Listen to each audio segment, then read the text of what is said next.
কুমিল্লা সরকারি মহিলা কলেজের একাদশ বিজ্ঞান বিভাগের শিক্ষার্থীদের জানাচ্ছি স্বাগতম ও শুভেচ্ছা।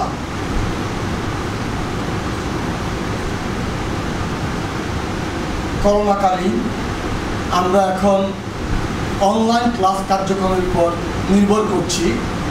এরই ধারাবাহিকতায় আমি ফারুক আহমেদ, সহকারী অধ্যাপক, পদার্থবিজ্ঞান বিভাগ, কুমিল্লা সরকারি মহিলা কলেজ,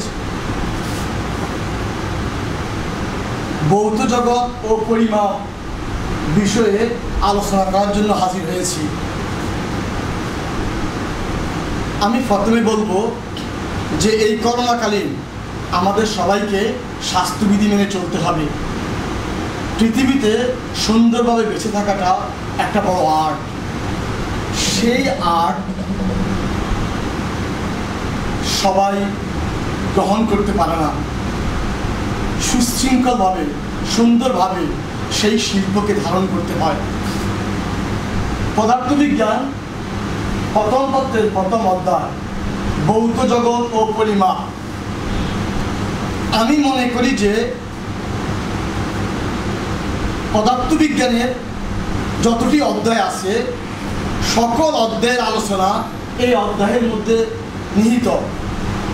অর্থাৎ প্রথম অধ্যায়ের মধ্যে পদার্থবিজ্ঞানের সকল অধ্যায়ের আলোচনা একটু একটু করে আছে। সেই জন্য আমি এই অধ্যায়টি আলোচনা করার জন্য আপনাদের সামনে হাজির হয়েছি। প্রিয় শিক্ষার্থীবৃন্দ, পদার্থবিজ্ঞান প্রথম পত্রে পদার্থবিজ্ঞান প্রথম পত্রে 10টি অধ্যায় আছে। 8টি থেকে 5টি প্রশ্নের উত্তর করতে হবে। তো আমি এখন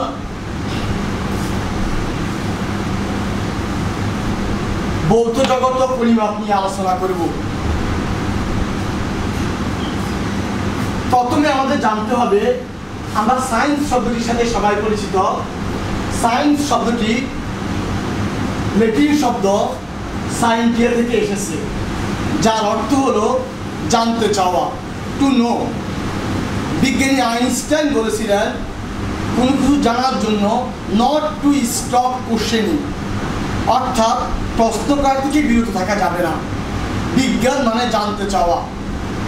বিজ্ঞান মানে মানুষের কৌতূহল থেকে বিজ্ঞানের উৎপত্তি। এবার আসলাম আমরা ফিজিক্স পড়া থেকে এসেছি। ফিজিক্স শব্দটি এসেছে গ্রিক শব্দ ফিউজিস বা ফুজিস থেকে, যার অর্থ প্রকৃতি। অর্থাৎ বিজ্ঞানের যে শাখায় প্রকৃতি নিয়ে আলোচনা করা হয় তাই ফিজিক্স বা পদার্থবিজ্ঞান। তবে পদার্থবিজ্ঞানের আরো অনেক সংজ্ঞা আছে। এর মধ্যে আমি আরেকটি সংজ্ঞা লেখা আছে, বিজ্ঞানের যে শাখা পদার্থ শক্তি নিয়ে আলোচনা করে তাই পদার্থবিজ্ঞান। কারণ আমরা জানি E=mc², অর্থাৎ বস্তুর ভর এবং শক্তি অভিন্ন, পদার্থ এবং শক্তি অভিন্ন। বস্তুর ভরকে শক্তিতে রূপান্তর করা যায়। এই জন্যই পদার্থবিজ্ঞান হলো বিজ্ঞানের সেই শাখা যেখানে ভর এবং শক্তি নিয়ে আলোচনা করা হয়, অর্থাৎ পদার্থ এবং শক্তি নিয়ে আলোচনা করা হয়, তাই পদার্থবিজ্ঞান। আমাদেরকে এই অধ্যায়টির নাম হলো ভৌত জগৎ। ভৌত জগৎকে আমি জড় জগৎ বলতে পারবো, জড় জগৎ। কারণ জড় বস্তু নিয়েই পদার্থবিজ্ঞান আলোচনা করেন। আমরা যদি জগৎকে দুই ভাগে ভাগ করি, একটা হলো ভৌত জগৎ, একটা হলো জীব জগৎ। জীবন নেই এমন বস্তু নিয়ে যে জগৎ, তাই ভৌত জগৎ। ইট, পাথর, চেয়ার, টেবিল, মাটি ইত্যাদি। জীব বিজ্ঞানের আলোচনা জীব জগতের অন্তর্ভুক্ত, পদার্থ বিজ্ঞানের আলোচনা ভৌত জগতের অন্তর্ভুক্ত, অর্থাৎ জড় জগতের অন্তর্ভুক্ত।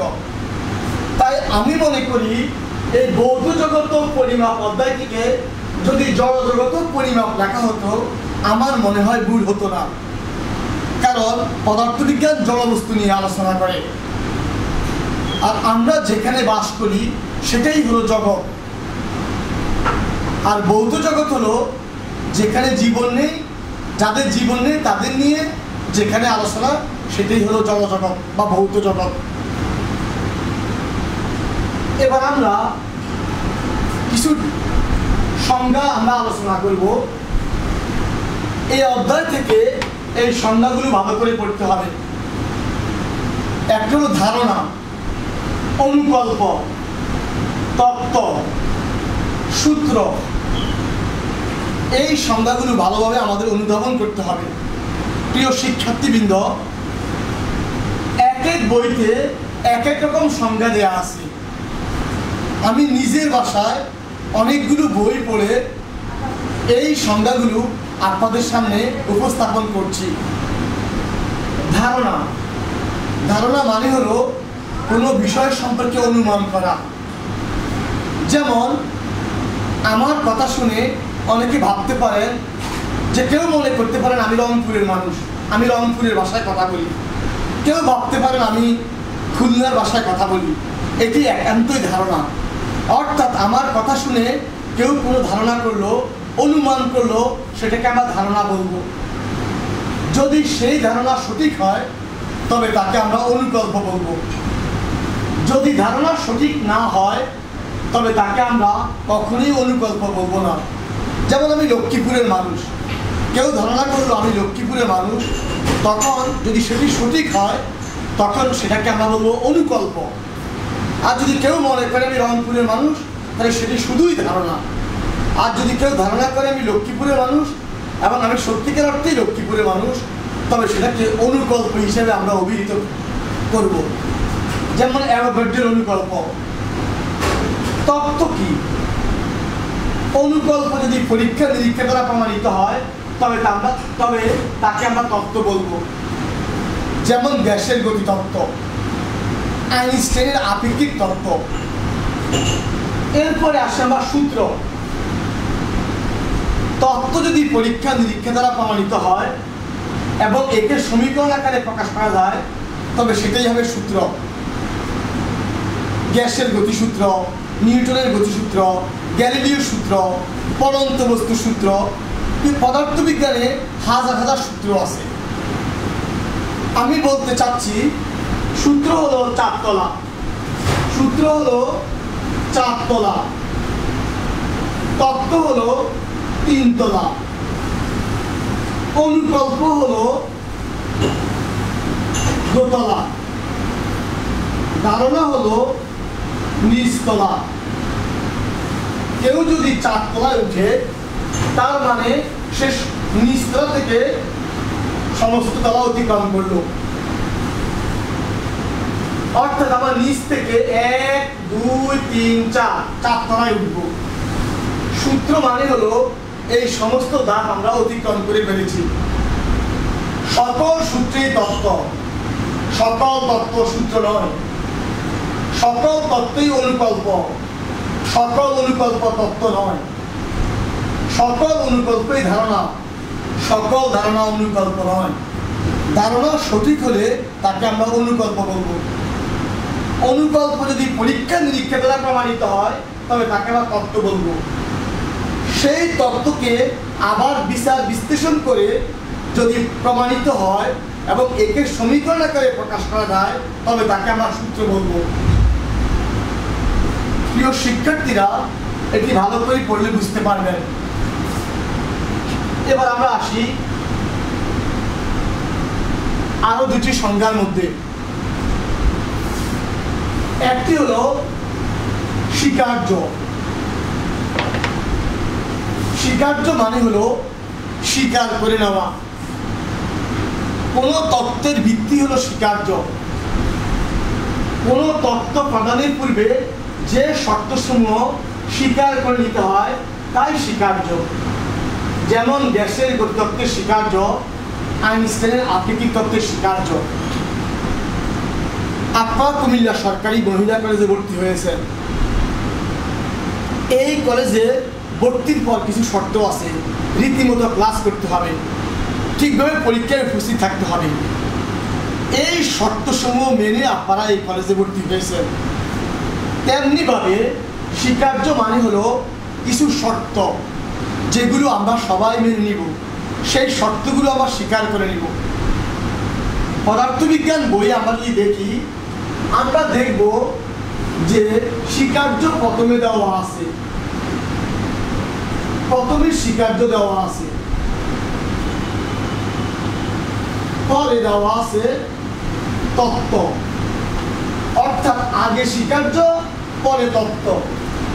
স্বীকার্য মানে হলো স্বীকার করে নেওয়া, কোনো তত্ত্বের ভিত্তি স্বীকার্য।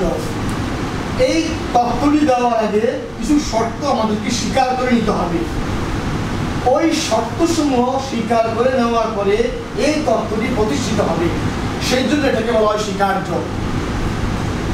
নীতি, নীতি মানে হলো নিয়ম, যা মেনে চলতে হবে, যার সাহায্যে কোনো প্রাকৃতিক ঘটনা সুস্পষ্টভাবে প্রমাণ করা যায়, তাই নীতি।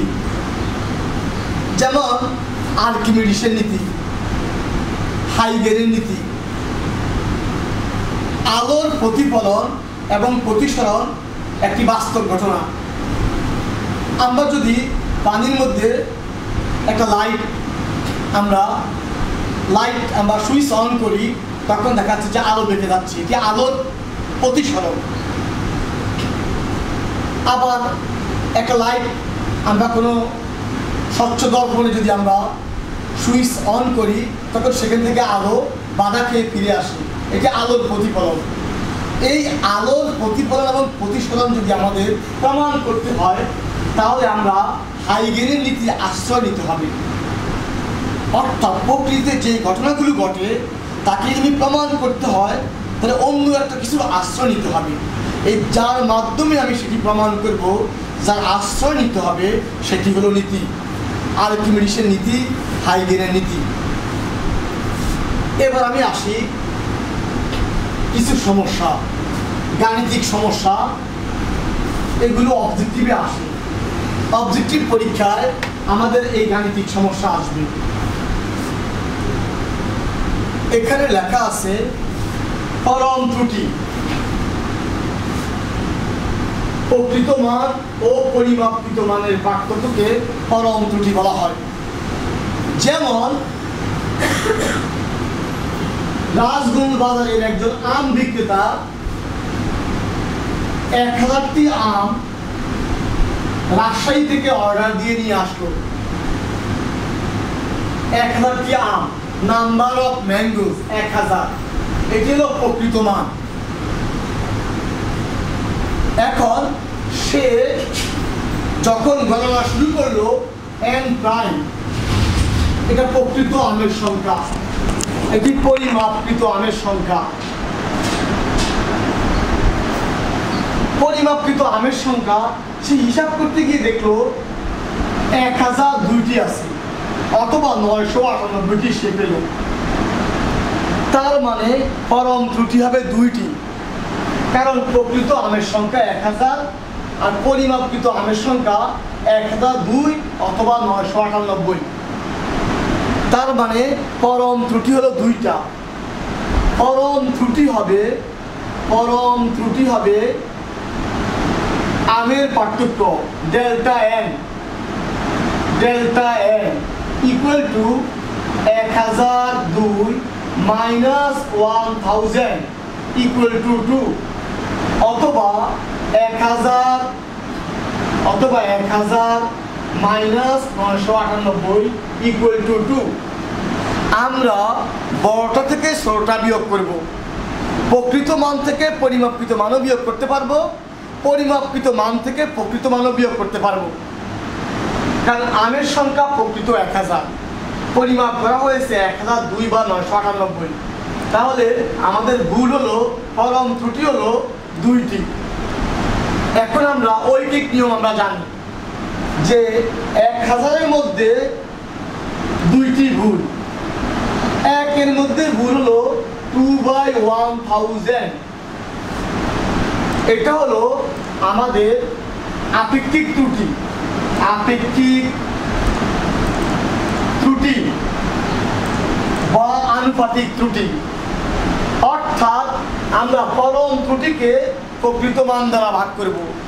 ঐকিক নিয়ম, 1000-এর মধ্যে ভুল 2টি, 1-এ কত, 100 কত। এবার আমরা আসবো 100 কত বের করবো আমরা। এটি হবে শতকরা ত্রুটি। অর্থাৎ এখানে হবে ডেল্টা এন, এখানে হবে এন, আর এটা হবে delta n by n into 100%, 2/1000 into 100%। এটা হলো আমাদের ঐকিক নিয়ম, আর এটা হলো গাণিতিক রূপ। এই সহজ বিষয়টাকে আমরা গাণিতিকভাবে এটি প্রকাশ করতে পারি। এটা হবে প্রকৃত মান, এটি হবে পরম ত্রুটি। প্রকৃত মান এবং পরিমাপকৃত মানের পার্থক্য। এরপর আমি শতকরা প্রকাশ করব ইন্টু 100%। যেমন এখানে একটি গাণিতিক সমস্যা দেয়া আছে। একটি দণ্ডের পরিমাপকৃত দৈর্ঘ্য 100 সেন্টিমিটার, প্রকৃত মান 100.4 সেন্টিমিটার হলে এর পরিমাপের শতকরা ত্রুটি কত? তাহলে আমরা লিখতে পারবো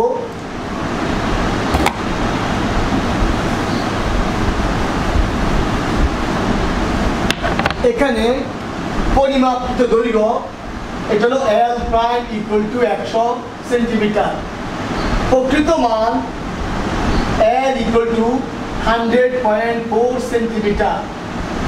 আমরা যে কোনোটাকে L এবং যে কোনোটাকে L প্রাইম দ্বারা প্রকাশ করতে পারবো।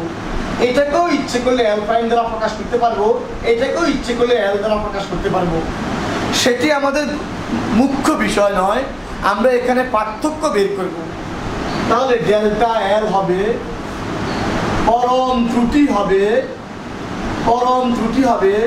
Delta L equal two 100.4 minus 100 centimetre, 0.4 centimetre. এটি হবে পরম ত্রুটি। আনুপাতিক ত্রুটি অথবা আপেক্ষিক ত্রুটি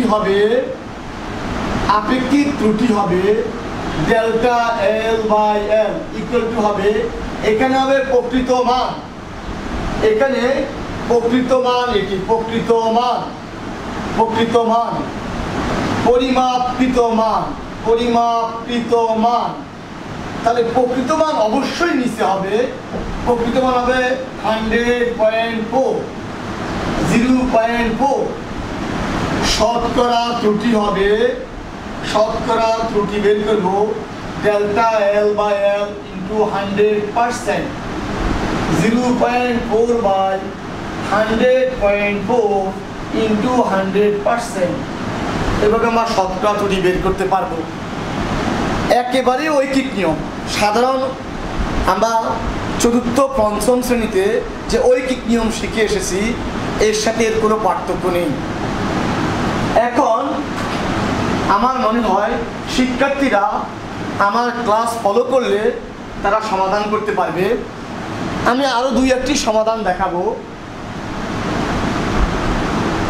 এখানে একটি গাণিতিক সমস্যা দেয়া আছে। এটি হলো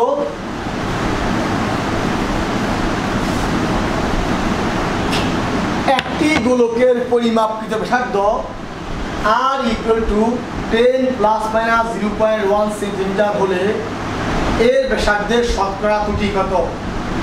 আয়তনের শতকরা ত্রুটি কত? এখানে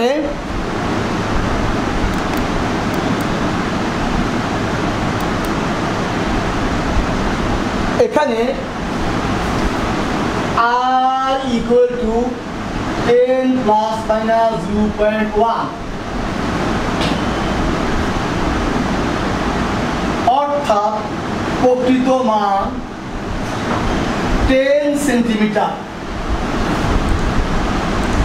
কিন্তু কেউ যখন পরিমাপ করছে তখন সে 10.1 সেন্টিমিটার পেয়েছে অথবা 9.9 সেন্টিমিটার পেয়েছে পরিমাপকৃত মান।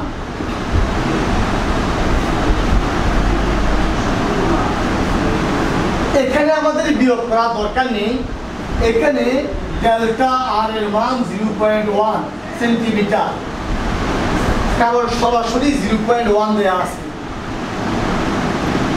10 প্লাস মাইনাস 0.1 এই কথার অর্থ হলো প্রকৃত মান 10 সেন্টিমিটার আর পরম ত্রুটি 0.1। এখানে পরম ত্রুটি 0.1 সেন্টিমিটার, এটার মান হলো ডেল্টা। তাহলে এখন আমাকে করতে হবে delta R by R into 100%। প্রথমে ডেল্টা আর বাই আর বের করবো, এটি হবে আনুপাতিক ত্রুটি।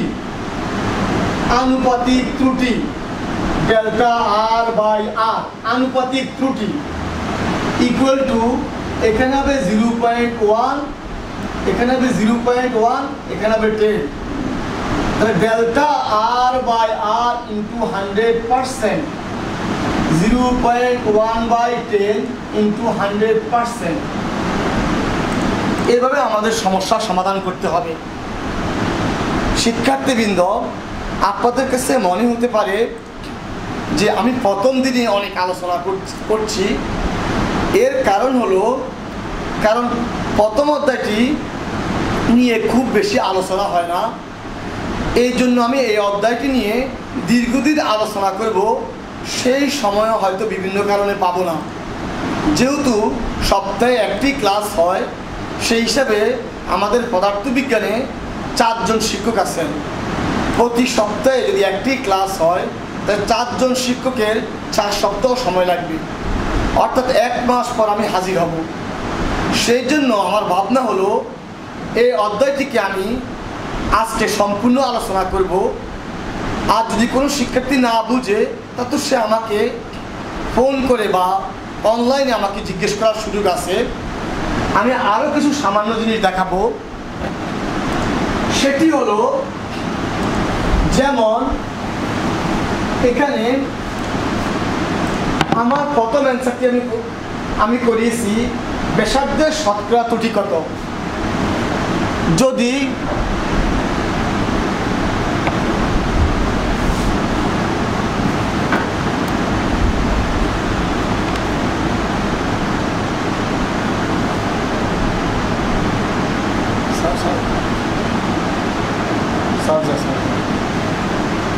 আছে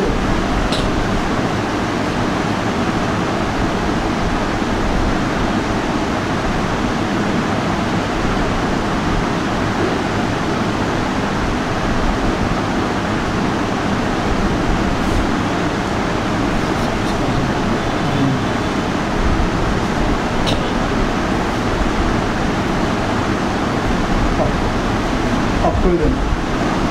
ক্লাস শেষ হয়ে যাবে, ক্লাস শেষ হয়ে যাবে, ক্লাস শেষ হয়ে যাবে। প্রিয় শিক্ষার্থীবৃন্দ,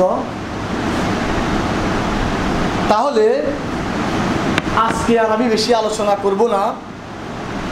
আগামী ক্লাসে এই অধ্যায়ের উপর আমি আরও কিছু আলোচনা করব। সাময়িক সমস্যা দেখা দেওয়ার কারণে। তবে আমি বলতে চাচ্ছি